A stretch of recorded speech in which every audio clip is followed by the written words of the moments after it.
回来了，在电影院被吓到尖叫的感觉久违了。最近小生看到一条热搜，一位家长投诉说带孩子看《异形夺命剑》把孩子吓着了，要求影院负责。首先，异形的经典形象虽然被很多漫画家和游戏设计者争相致敬，比如鸟山明大师的阿拉蕾和七龙珠，还有当年的魂斗罗、星际争霸和现在的刀塔2，但这个题材的电影还是不建议家长带着年纪太小的小朋友来看。其次，这属实怪不着片方和电影院，因为海报底下的小贴士有明确标注。小生作为异形系列的老粉，先跟大家聊个冷门彩蛋。1979年第一部异形电影中，女主雷普利在即将独自讨伐异形，心里恐惧到极点时，哼唱过一首歌。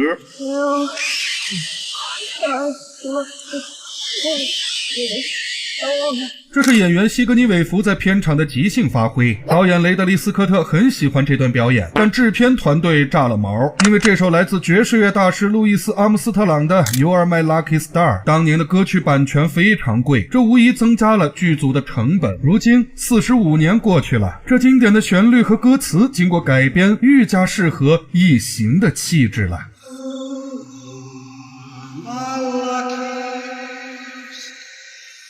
一曲肝肠断，恐惧之海里，主角和观众都想去抓住这最后一根救命稻草，但在异形夺命剑一刀未剪原汁原味的 R 级场面中，这根稻草也不过是心理安慰罢了。那么异形系列时隔7年的新作到底好看吗？别问小生就是没理由不推荐。若是再问路人观众和异形老粉观影体验差距有多大，小生的回答是，路人粉可以无需科普无门槛观看，但异形老粉的观影体验也不过是前者的7、8倍而已。作为独立作品，《异形夺命剑》拥有一部优秀商业惊悚片的全部素质，音画出色，氛围紧张，节奏紧凑，反转无穷，心理冲击足够强烈。毕竟导演费德·阿尔瓦雷兹就是靠这些本事成名的。而对老观众，尤其是看过1979年《异形》第一部以及2012年《异形前传：普罗米修斯》的来说，本片堪比一只华丽的宝箱，其中隐藏的惊喜足以令老粉对这个系列更加着迷。异形系列一以贯之，也是最令观众印象深刻的是幽闭的孤寂感与跨物种、跨性别的惊悚感。当年是封闭的太空飞船，现在是无人的空间站，但四周喷射的白色烟雾以及打开的铁栅栏门还是那样令人窒息的冷峻。从官方的概念海报中，我们也可以看到异形系列一直在讨论生命的起源、进化，还有宿命的循环。老粉们应该都了解，是人类和人类发明的生化人寻找并创造出了异形，而异形需要通过寄生在人类体内才能得以繁衍。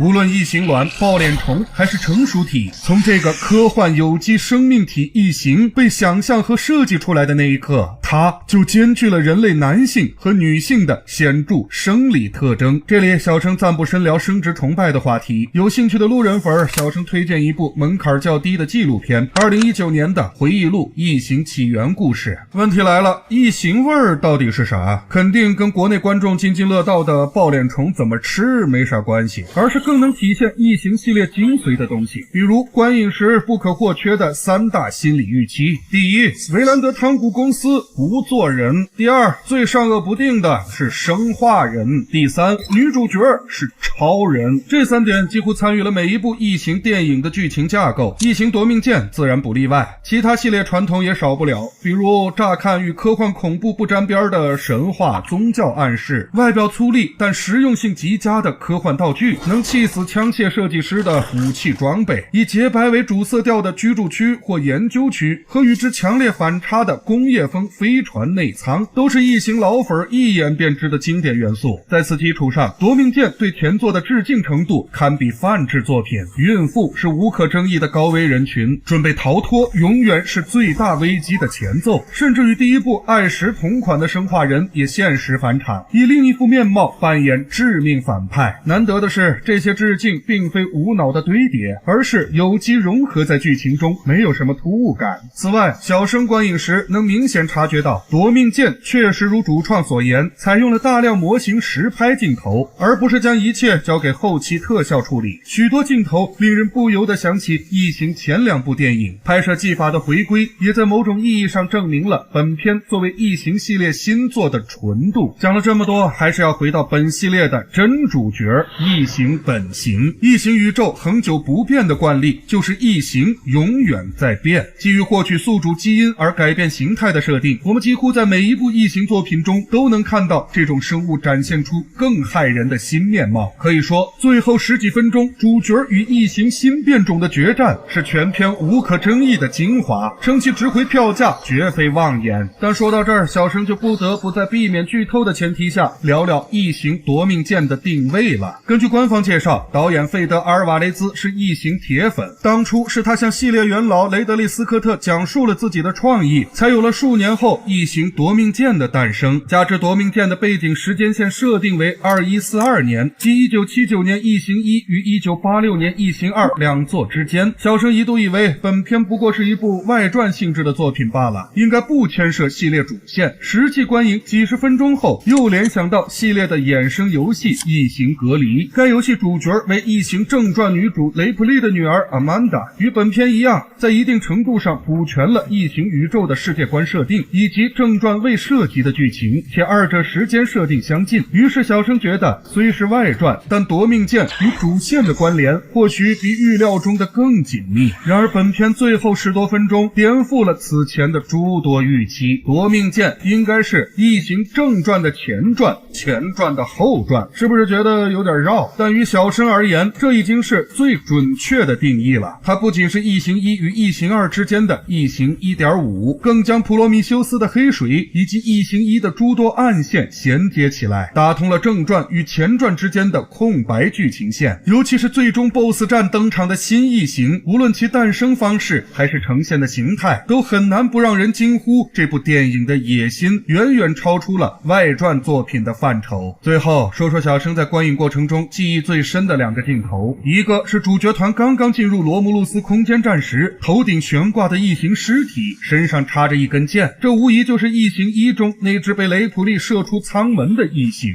还有一幕是结尾女主角雷恩穿着宇航服被吊在飞船外的一幕，那根保险绳仿佛连接婴儿和母体的脐带，不禁让人联想到人类与异形到底是谁孕育了谁，又是谁在反噬着谁。当然小生也拿不到原版素材，这2组画面只能留给大家去电影院细细品味了。或许作为异形缔造者之一，也是唯一还健在的雷德利·斯科特，不仅是监督本片设计与设定走向那么简单，作为太空惊悚题材的鼻祖，异形已是45年的老 IP 了，虽在全球步伐拥趸，留下不可磨灭的文化影响力，但历经半个世纪也不可避免地显露疲态。普罗米修斯等前传分支更侧重于哲学、神性、伦理思辨以及复杂的设定铺陈，这时总该有新鲜血液来为跨越世纪的老 IP 注入活力，带来另一种前进方向。这么一个在美学、思想与娱乐性上都颇具价值和吸引力的 IP， 谁不想让它走得更长远呢？小生只能期盼异形夺命剑是系列的牛刀小试，而非浅尝辄止。